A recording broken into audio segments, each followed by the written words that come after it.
আয় ভাই একবার ভক্তে কৃষ্ণ ভক্তের সঙ্গ সঙ্গ করি। ভাই একবার কৃষ্ণ ভক্তে হরে সঙ্গ সঙ্গ করি। আয় ভাই হরে কৃষ্ণ ভক্তে হরে সঙ্গ সঙ্গ করি।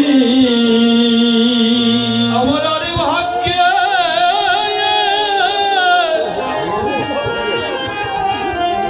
আরে ভাগ্যে হয় কি না হয় একবার কৃষ্ণ ভক্তের সঙ্গ ধরি। আমার আর কি ভাগ্য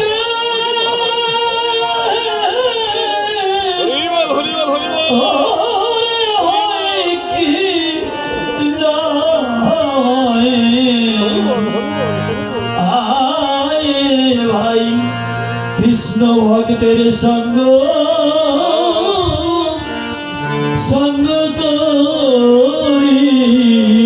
একবার বদন ভরে হরি বলো বদন ভরে হরি হরি বল। আমার আর কি ভাগ্য ওরে হয় কি না হয়। হরি বল। একবার বদন ভরে হরি হরি বল। এই তো সময় চলে যাই ভাই এই তো সময় আরে চলে যায় ভাই। এমন কৃষ্ণ ভক্ত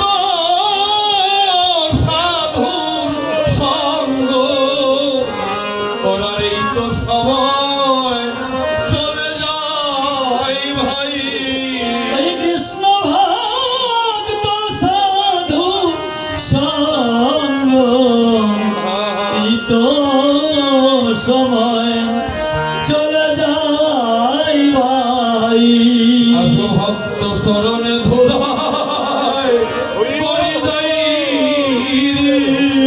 ভক্ত ধীরায় করি যায় রে। আরে ভাগ্যে আমার হয় কি না হয় ভক্তের চরণে ধুলায় করি যাই রে। আমার আর কি ভাগ্য ওরে হয় কি না হয়। ভক্তের চরণ দোলায় করি যায় ভাই। আমায় দাও দাও ভক্তে চরণের ধুলি। আমায় দাও দাও ভক্তে চরণের ধুলি। আমায় দাও দাও ভক্তে চরণের ধুলি। আমায় দাও দাও ভক্তে ওই চরণের ধুলি। সত্যি সাধু লোকস্য কাদন কাদন প্রিয় কামরূপনবান দিগদানবান গৃহবান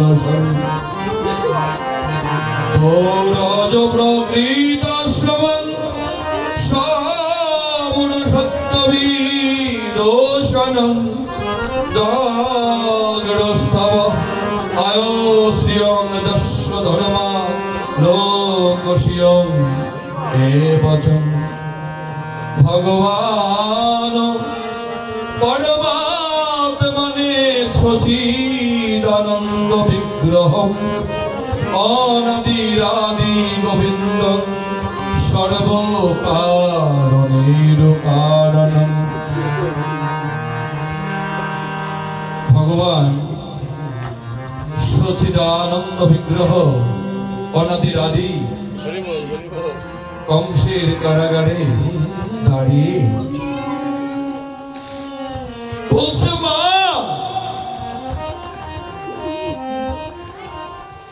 একবার তুমি পূর্ব জন্মের কথা মনে করে নাও।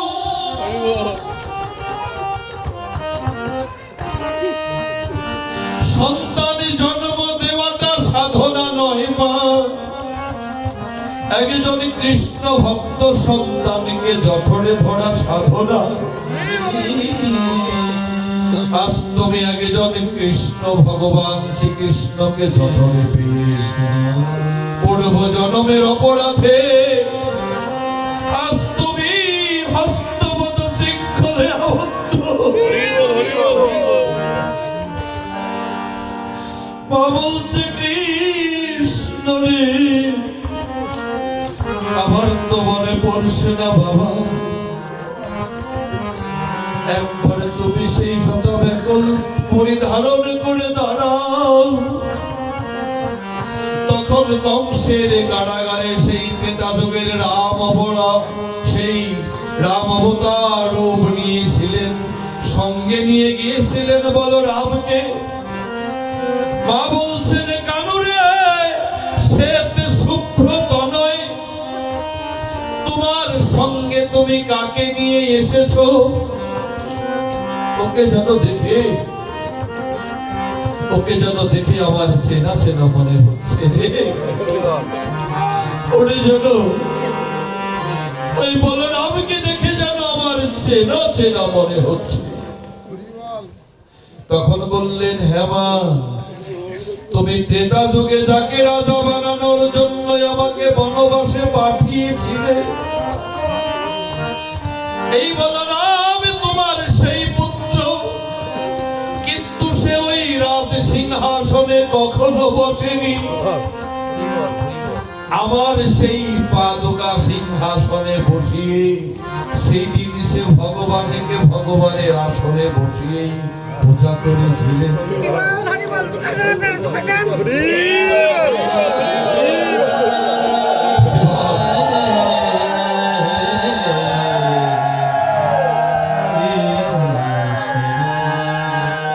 তাই তুমি সেই দিন অপরাধ করে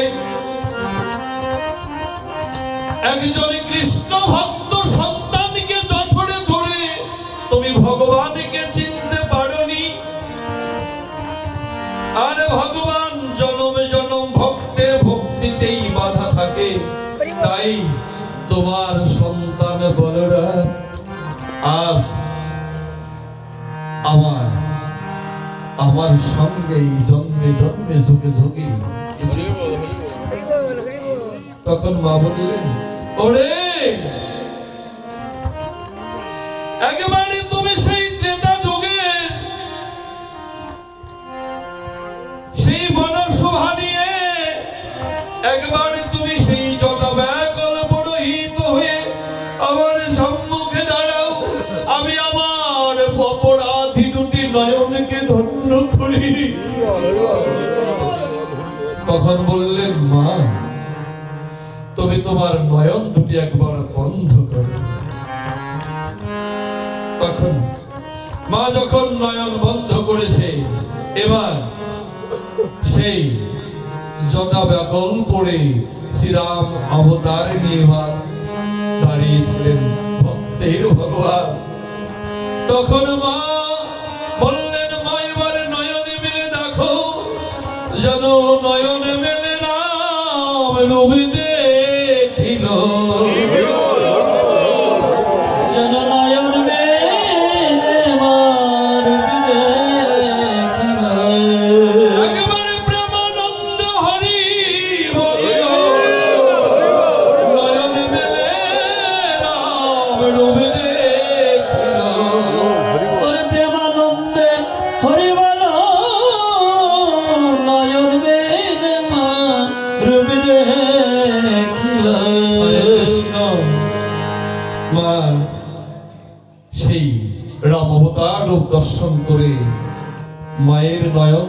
হলো। বলছে মা এবার তুমি নয়ন দুটি বন্ধ করো। এবার মা যখন নয়ন বন্ধ করেছে, আবার কৃষ্ণ অবতারে অবতীর্ণ হলেন। ভগবানের কাছে ভক্ত মিশে গেল। হরিবল, ভক্ত ভগবানের মিলন হলো।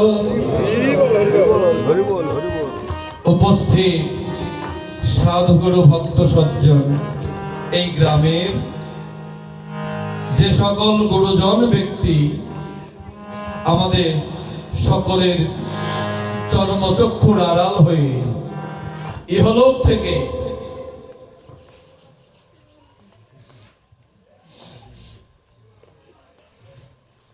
যারা ইহলোক থেকে পরলোক গমন করেছেন, যে সকল পূর্বপুরুষ পৃথিবী থেকে বিদায় নিয়েছেন, যে যেই কর্ম করি পৃথিবী থেকে যাক না কেন, তাদের সন্তান, তাদের বংশধর যারা এখানে আছে, তাদের সকলের পক্ষ থেকে এই বৃন্দাবনে সাধুগুরু বৈষ্ণবের চরণ তলে একটি প্রার্থনা জানিয়েছেন, যেন যেখানে সাধুগুরু বৈষ্ণবের শুভাগমন হয় সেটাই তো হয় শ্রীধাম বৃন্দাবন।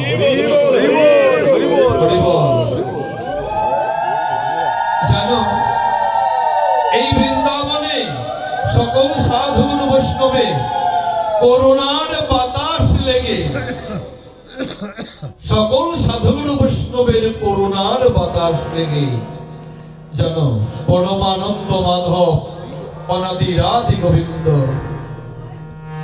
সচিদানন্দ বিগ্রহম তার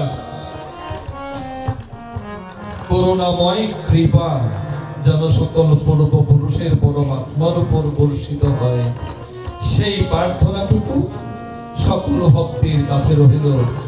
জয় জয় সাধু গুরু বৈষ্ণব গোসাই প্রীতি প্রেমানন্দ হরি হরি বল।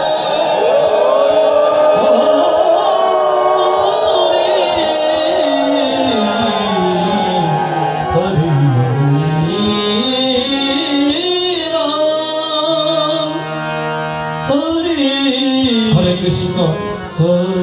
উপস্থিত ভক্ত সজ্জন, ভক্ত ভগবানের মিলনের মধ্য দিয়ে আজকের মতো আলোচনা এখানেই বিশ্রামের পথে যাচ্ছে, কেননা 11টা পার হয়ে গিয়েছে। থাকতে কৃষ্ণ কথা বিশ্রামে রাখলে আরো অন্তরে অনেক ইচ্ছা থাকে।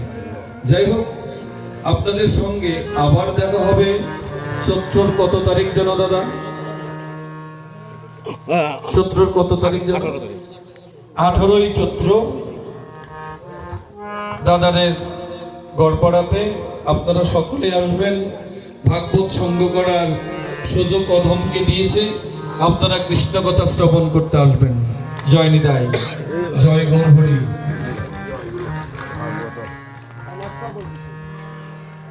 আমার এক বাজান সাবাত পাগল 100 টাকা দিয়ে আমাকে আশীর্বাদ করেছে। এই পৃথিবীতে পাগলের স্থানে